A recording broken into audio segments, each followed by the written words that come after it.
Hello, everyone. Welcome back again. My name is Cureton, Senior Journalist for XR Today, bringing you the latest and greatest from the VR, AR, and XR industries. Today, as always, we have on a very, very special guest. We have on Mr. Neil Trevett. He is the president of the Khronos Group and the initial president of the Metaverse Standards Forum. So, warm welcome to Mr. Trevett. Thanks for joining us today. Hey, Devin, it's good to be here. I'm happy to share the latest updates. Okay, brilliant. Yeah, we're going to have an amazing discussion today because we're going to talk about interoperability and Metaverse standards, of course, with the Metaverse Standards Forum. Now, I just wanted to kick things off with you.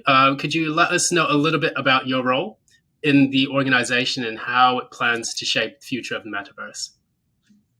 Yeah, absolutely. So I actually kind of wear three hats. My day job is at NVIDIA, where I work on developer ecosystems, helping developers use GPUs.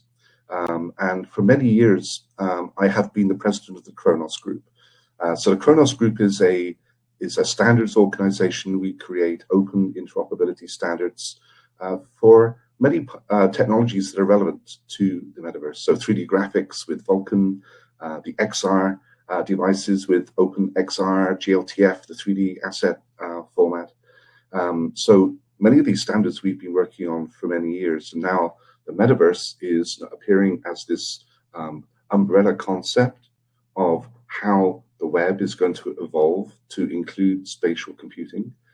Many of these technologies are relevant to that whole idea, and that was really the genesis of the Metaverse Standards Forum.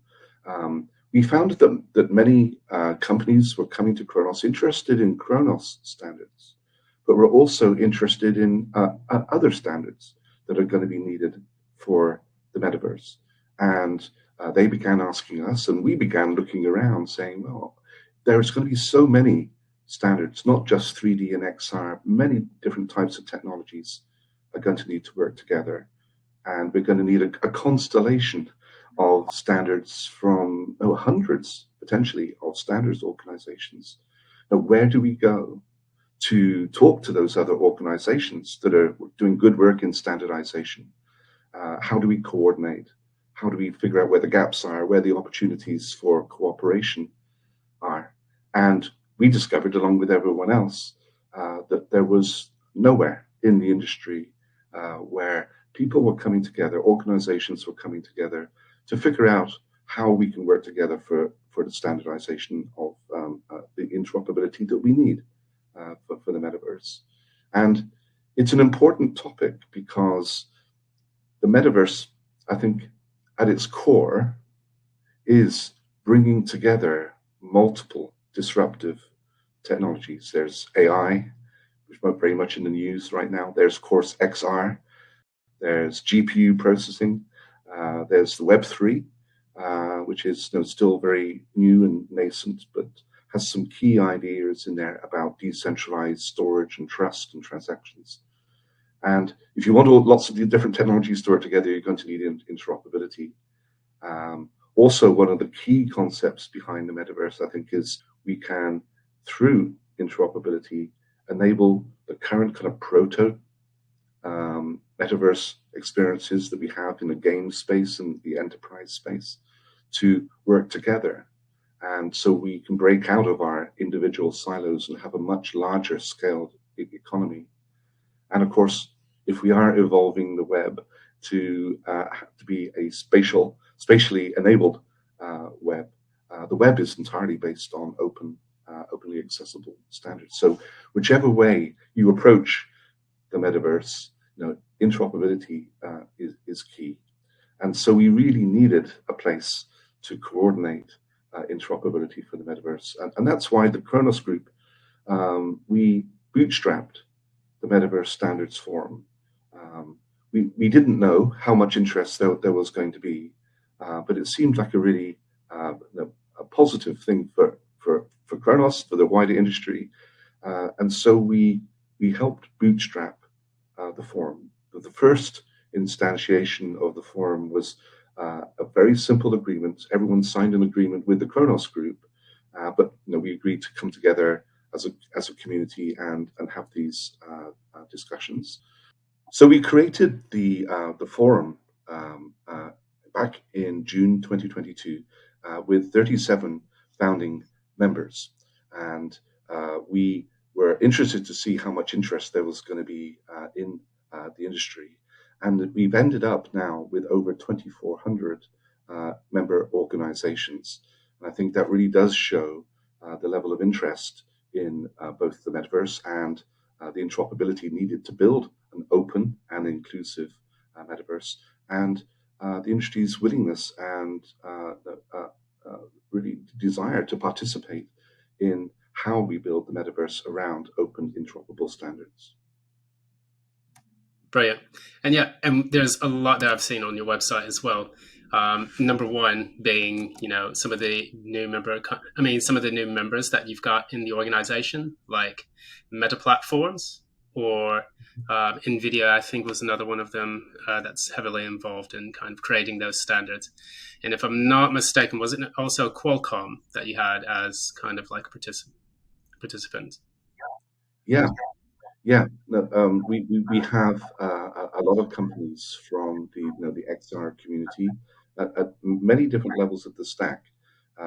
We have the hardware, the silicon folks like NVIDIA and AMD and Intel. We have the XR device manufacturers. There's Qualcomm, HTC, and many others. We have the engine vendors. There's Unity and Epic. And of course, many of the application developers too.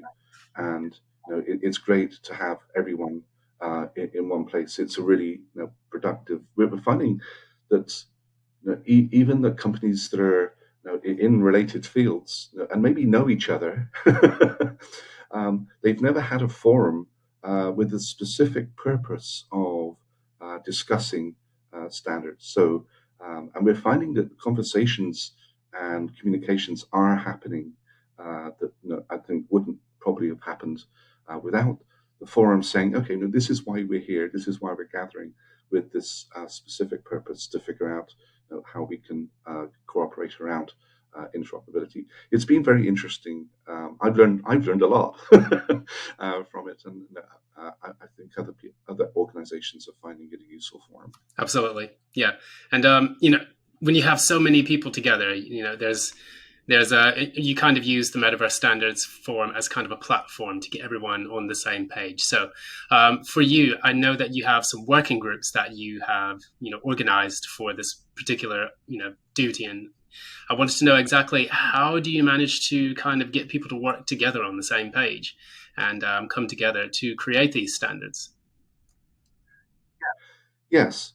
So the first thing, I mean, and I'm glad you asked that question, because we don't. The forum doesn't create standards, and I know it's confusing because we're called the Metaverse Standards Forum, but we are kind of a communication and cooperation layer over the many organizations that are out there who are doing excellent work in building standards that are relevant to the metaverse.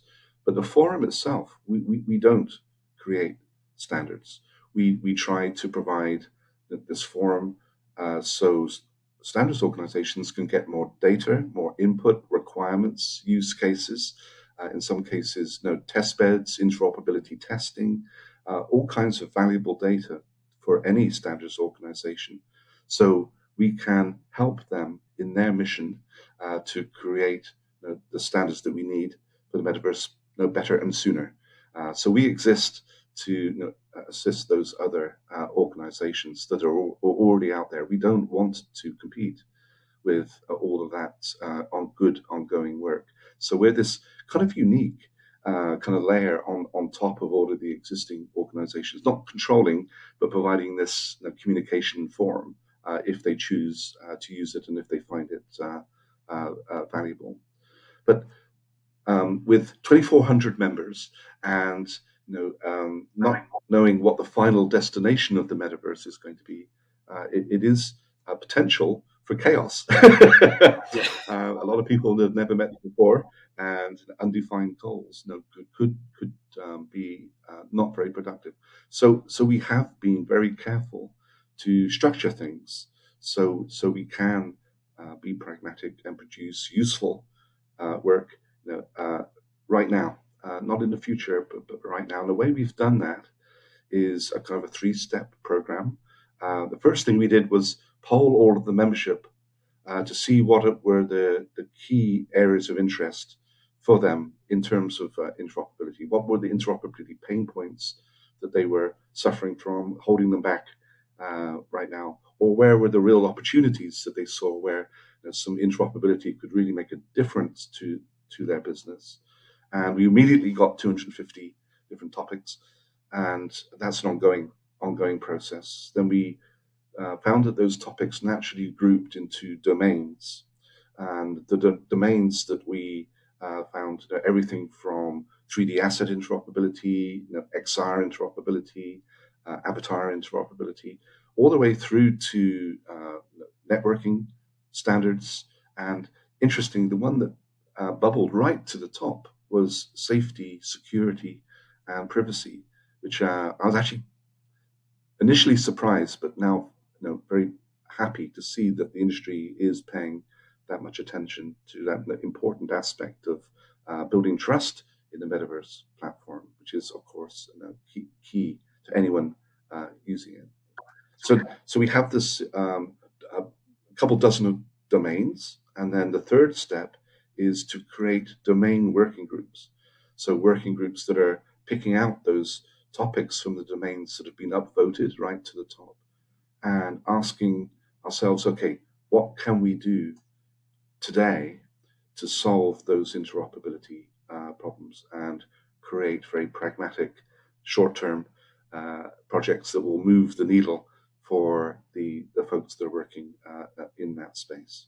Absolutely. And, with a lot of the different expertise that you can get from each respective organization, that helps a lot to kind of create this big picture.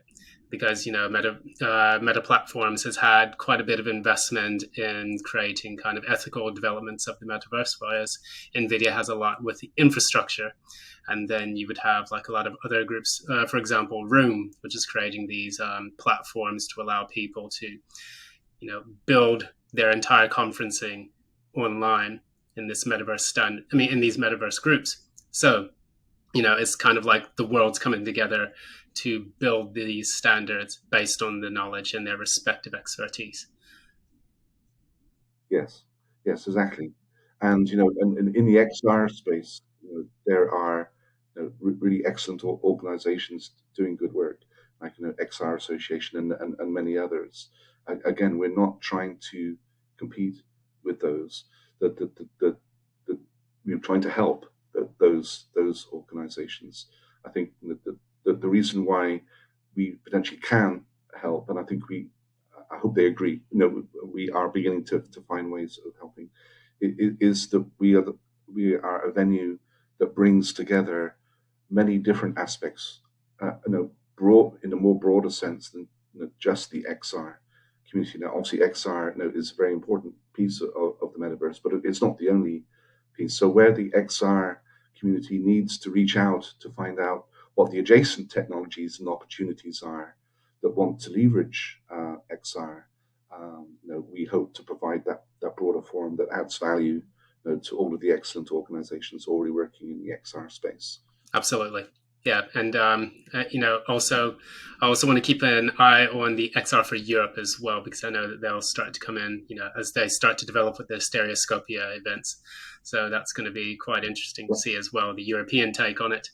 I was going to ask you a little bit about this. Speaking of bringing people together, you're going to be attending the Augmented World Expo quite soon. What do you have to look forward to that, and why do you plan to showcase your organization through that particular event? Yes. So, AWE is definitely one of the key events in the whole augmented world calendar. Now, obviously, it has a pretty strong focus on augmented reality and virtual reality, which is a key piece of the metaverse.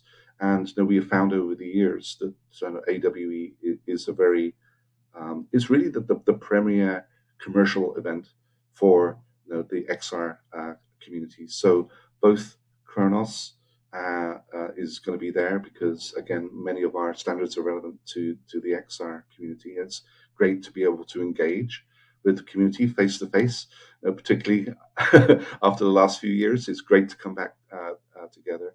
There is a just being together. You have the serendipitous communications that just aren't possible online, and Khronos is happy to host some sessions for the Metaverse Standards Forum, and the Metaverse Standards Forum has a panel session on the AWE program. So we are looking forward to meeting many of our members because the forum is quite young, and we are just coming out of the COVID era. So we haven't had that many opportunities to meet face to face, and so we're looking forward to having that interaction with our member organizations and other organizations that want to learn more about the forum. So we're looking forward to it. Absolutely. Yeah. And it's so good to have everyone back in person, because I've noticed a stark difference between slightly post-COVID and nowadays, where we have like thousands and thousands of people rejoining these groups. And I think that they can now finally start to network in person and in real time, as opposed to, of course we do work with the metaverse, but, it's nothing like shaking someone's hand in person. That's right. Absolutely. But I was going to ask you, is there anything else that you wanted to cover about, the Metaverse Standards Forum and what you hope to expect in the near future? Any other developments that you would like to share with our audiences? So the big milestone that the forum has just reached is that we've incorporated now as an independent legal entity. So as I mentioned at the beginning, the forum was originally formed as a loose affiliation based around the Khronos group, and Khronos was delighted and honored to be able to play a role in bootstrapping the organization. But of course, longer term, the forum deserves to be an independent entity. Khronos will continue to be involved, of course, but we want to be just one more member among many. And so, with the unanimous agreement of all the members, we have just recently, just a week or two ago, completed the step to incorporate as a non-profit consortium. Just like is a very standard organizational template, but it means we can do all the normal things. We can have a bank account and engage legally with the other organizations out there. The forum has always been free to join, and because we're not a standards organization, there's no NDA and there's no intellectual property framework. We don't need one because we're not creating standards. So it's always been a very easy forum to join, which is great because participation is the lifeblood of what the forum is trying to do. And now we're incorporated. We need to be self-sustaining. We do need some funds. Khronos has been funding things up to now, but we want to be independent. So the participation in the new incorporated forum is still available free. So if you can participate in any of the domain working groups if you want to join at that level. But if you want to get involved in the management of the forum and stand for election to the board, because now we're incorporated, we have a new board of directors. If you want to get involved in the management, then there are some modest participation fees to fund the Khronos, the forum's activities. And we have around 6 months for people to transition to the new membership framework. So we're looking forward to people joining under the new independent entity. But the core mission and the way we're working on a day-to-day basis is completely unchanged. We're still not a standards organization, and our mission and what we do within the domain working groups that I mentioned, that is completely unchanged, and we still have the free access to participants who just want to come and work in those domain working groups. So yeah, we're looking forward to seeing. I think it's a good foundation for the forum going forward, being independent and self-funded, it will enable the forum, hopefully, to add value to the industry, for the foreseeable future. Absolutely. Yeah, it's going to be it's an immense milestone, and congratulations for achieving that. And additionally, once we see that they can make that first step, then they'll be able to create a lot more, a lot further steps for the organization and all of its members. So, best of luck to you on that. And, additionally, we do remember that the XR Association had created an advisory committee. So that was one of the milestones in creating standards for the XR industry as well. So that gives them kind of steering direction. So we're looking forward to seeing how that also translates, for the Metaverse Standards Forum, So yes, absolutely. Yeah. So brilliant. Yeah, I really appreciate you and your time, because I know you're traveling today. You're going to have like a great time. You're in the States, correct? Right? I am in the States, Okay, yes. yeah, brilliant. All right. Yeah, have a great time, and all the best to you. So once again, we've been speaking to Mr. Neil Trevett. He is the president of the Khronos Group and the initial president of the Metaverse Standards Forum. My name, again, is Cureton, senior journalist for XR Today. And if you'd like to follow more conversations like this, please join us at the XR News hashtag on Twitter and LinkedIn. Thanks so much for joining us all, and have a wonderful, wonderful time. Hopefully see you at the AWE. Bye now.